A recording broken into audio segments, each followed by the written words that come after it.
এবার আমরা করব উপপাদ্য নম্বর হচ্ছে 41 আর পেজ নম্বর হচ্ছে 211। কি বলেছে, বৃত্তের বহিস্থ কোনো বিন্দু থেকে যে দুটি স্পর্শক অঙ্কন করা যায় তাদের স্পর্শ বিন্দু দুটির সঙ্গে বহিস্থ বিন্দুর সংযোজক সরলরেখাংশ দুটির দৈর্ঘ্য সমান এবং তারা কেন্দ্রে সমান কোণ উৎপন্ন করেছে। কি বলছে, একটা বৃত্ত আছে, কি বলছে, একটা বৃত্ত আছে, এই বৃত্তের বাইরে একটা কি আছে, বহিস্থ একটা বিন্দু আছে। এই বিন্দু থেকে কি করা হয়েছে, বৃত্তের দুটি স্পর্শক অঙ্কন করা হয়েছে। কি করা হয়েছে, স্পর্শক। ঠিক আছে, এই স্পর্শক কি করেছে, কি করেছে, আর আমাকে জানতে চেয়েছে যে এই স্পর্শক বিন্দুগুলা যদি যুক্ত করি তাহলে কি হয়েছে, কেন্দ্রে একটা কোণ উৎপন্ন করেছে। কেন্দ্রে কোণ কোনটা, এই কোণটা একটা আর এই কোণটা, তাহলে এই কোণ আর এই কোণ সমান, এটা একটা আমাকে প্রমাণ করতে হবে। আর যদি নাম দিয়ে দিই তাহলে এ বি, তাহলে এপি স্পর্শক বা এপি ইকুয়াল টু পিবি আমাকে সমান, এটা একটা প্রমাণ করতে পারলে। কটা জিনিস প্রমাণ করতে বলছে আমাকে, দুটা জিনিস। কি কি, একটা P A equal to PB প্রমাণ করতে বলছে, আর 2 নম্বর বলছে যে এই কোণের মান নাম কি আছে, কোণ এ ও পি। কি বলছি, কোণ এ ও পি ইকুয়াল টু কোণ বি ও পি। এই দুটা জিনিস আমাকে প্রমাণ করতে বলছে। ঠিক আছে, তাহলে জানা গেল কি গেল না, প্রশ্ন কি দিয়েছে, এরকম একটা আমাকে বহিস্থ একটা বিন্দু আছে পি, সেখান থেকে দুটা স্পর্শক আঁকা হয়েছে, আর এই স্পর্শকের আঁকার ফলে কি হয়েছে, কেন্দ্রে দুটি কোণ উৎপন্ন হয়েছে। এই কেন্দ্র দুটি কোণের মান কি হবে, সমান হবে, সেটা আমাকে প্রমাণ করতে হবে। আর এপি বা পি এ আর পিবি সরলরেখা দুটি সমান, এটা একটা আমাকে প্রমাণ করতে হবে। ঠিক আছে, তাহলে আমি ছবি আঁকি। কত নম্বর উপপাদ্য, 41 নম্বর উপপাদ্য। তাহলে বহিস্থ বিন্দু এখানে এঁকে দিয়েছি, কি বহিস্থ বিন্দু পি। তাহলে বহিস্থ বিন্দু পি থেকে কি করেছি, স্পর্শক এঁকে দিয়েছি না, এঁকেছি রে। আর কেন্দ্রে কি করেছে, দুটি সমান কোণ উৎপন্ন করেছে, এটা আমাকে প্রমাণ করতে বলেছে। নাম দিয়ে দেবো এ, এটার নাম বি, এটার নাম ও। তাহলে স্বীকার্যতে কি লিখবো বল, স্বীকার্যতে কি লিখবো, ও কেন্দ্রীয় বৃত্তের, ও কেন্দ্রীয় বৃত্তের বহিস্থ বিন্দু, বহিস্থ বিন্দু, বহিস্থ বিন্দু পি থেকে দুটি স্পর্শক, দুটি স্পর্শক কি পি এ ও পি এ এবং পিবি, ঠিক তো, পি এ ও পিবি এবং স্পর্শক, স্পর্শক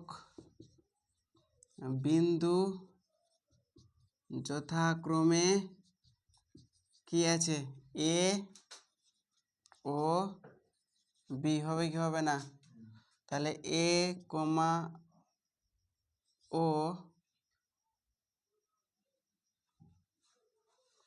এ ও, তারপরে বি ও, ও ও পি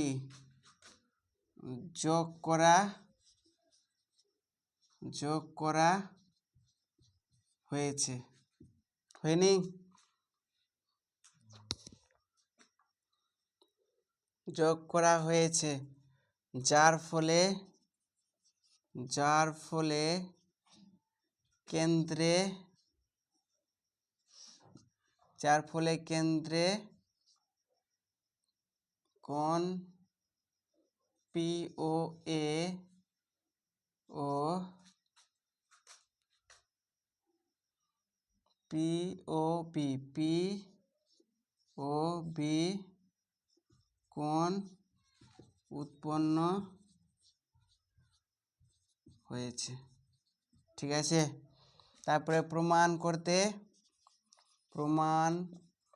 করতে হবে যে, কি প্রমাণ করতে হবে? 1 নম্বর হচ্ছে কি রে, P A equal to P B.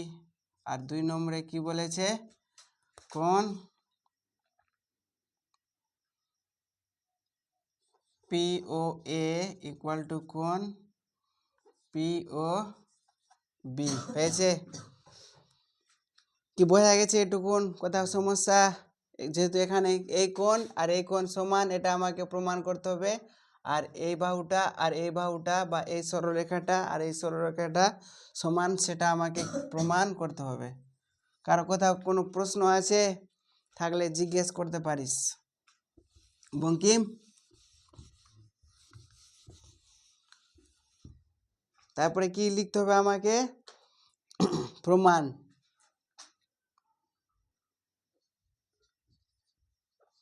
তাহলে প্রমাণে কি হবে বল? এ পি এ ও পি বি দুটি স্পর্শক, পি এ ও পি বি দুটি স্পর্শক, ঠিক তো? এবং এ ও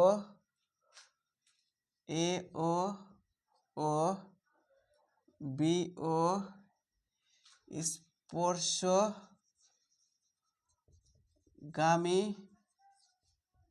ব্যাসার্ধ হবে কি হবে না? তাহলে কি লিখতে পারবো আমি এখান থেকে? এ ও লম্ব